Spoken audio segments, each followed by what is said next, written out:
All right, guys, it's October 11th, 2016. I'm starting out behind the camera because I just want you guys to get in a clear view of how beautiful it is this morning. We've got some leaves down here, the river's flowing, the bridge is looking good, the steam is coming up, the mountain line is picturesque, and that, believe it or not, all that white is fog. It's a foggy morning. So, without further ado, we're 30 seconds in. Let's get going. So today what I want to do is I want to talk about social media and the role that it has in shaping your own belief systems, your own thought patterns, your own personal tapes that you play yourself in times of self-doubt or motivation, etc. Right? So bottom line is, my generation grew into social media, and the world that we live in today is very different than the world that our parents lived in and any generation before that. No one had the internet in the capacity that we had today. My ability to come down to the park and record a video and then share it online with an unknown audience size is something that's completely new, right? It hasn't been around, and the consequences and the influence that this is capable of is beyond words, right? It's beyond expression.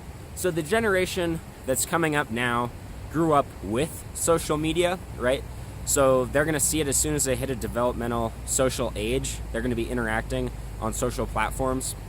Whereas my generation, I think it was maybe middle school, 7th or 8th grade, that people started to really use Facebook. And then in high school, Snapchat, Instagram, those things started to come out, and Twitter. And now the world is just a different place. So we spend so much of our time in this void, right? In this area of our lives that isn't even, rooted in any reality, right? Except for the fact that the people that control the content are real people doing real things in real time. So my message today is something that I personally have struggled with, and I feel that a lot of growth can come from sharing personal stories, things that people relate to on a personal level, and I feel that I'm not the only one that deals with this. So this morning I thought that it'd be a good topic for this video. So one of the cool things about social media is that you can follow the lives of many other people, many influencers, right? So I'm a big fan of Tony Robbins, Gary Vaynerchuk, Darren Hardy, Eric Worre, all these guys, that are just putting out content that's inspirational, it's motivational, and it's not weighed down with the baggage of, say, the political process, all this negative jargon that we have to deal with that really doesn't help us out in any way. So this morning when I woke up, I went through my Facebook feed, and I unliked and unfollowed anything that was downsizing my potential, if you know what I mean. So any political posts that I was seeing from different pages, I was just like, I'm done with that. I can't bombard myself with this influence any longer. So I went on an unfollow spree, one of probably many, and I typically go through phases where this happens, right? And one thing in particular that I want to talk about that's separate from the political process and influencers is the human tendency to compare, right? So we're social creatures, we like competition, and one of the traps that I fall into on social media, and other people might relate to this, is that I tend to compare my current situation to someone else's current situation. So, for example, I feel that I'd be really happy if I was living in a van right now, on the road, didn't have a place to call home, kind of just doing my own thing. And so, naturally, I follow people on Instagram and on Facebook and blogs that are doing that.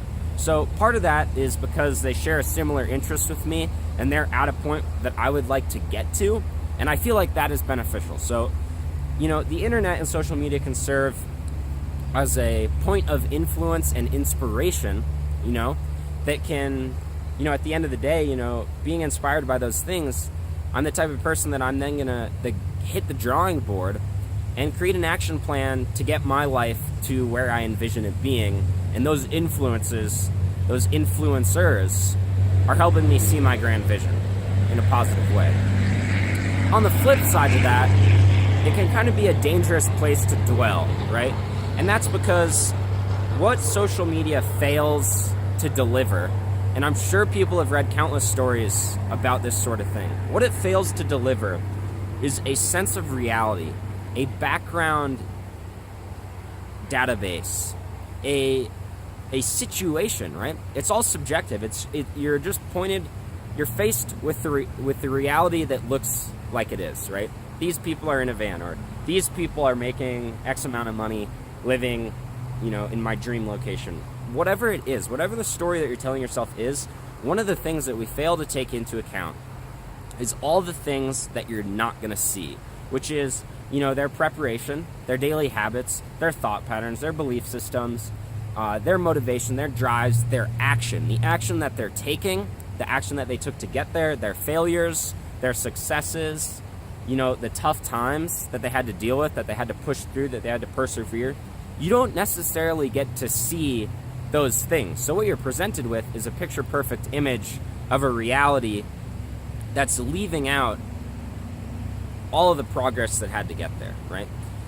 And that's kind of a negative place to dwell, at least for me personally, because what I find is that I start comparing my life to theirs, except when I compare my side of the story, I'm taking into account all the pitfalls, all the negative aspects, all the tough times, all these things that I don't see in theirs. And so what it does is it can sometimes demoralize me. It can sometimes elicit self-doubt, right?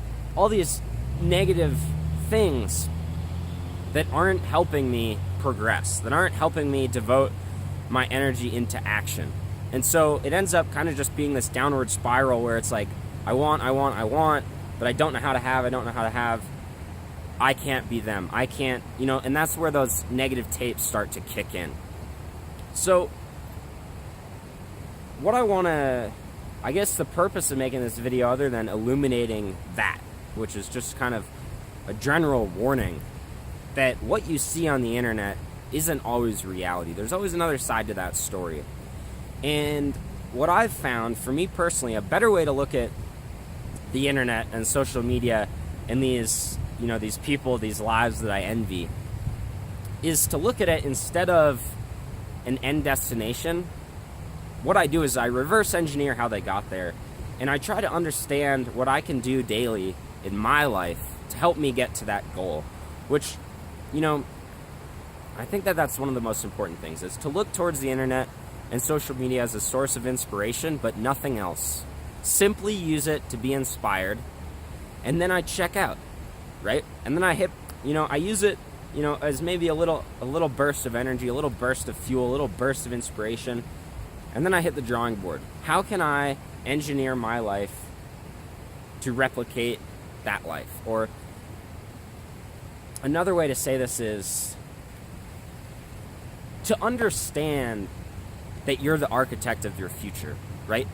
You can have anything that you want so long as you put in the time and the action and all the correct processes to get there, right? So people that are in these situations, they're not lucky. Most of them are not lucky. They had to take the same necessary steps that I'm going to have to take, that you're going to have to take, that anyone is going to have to take, right?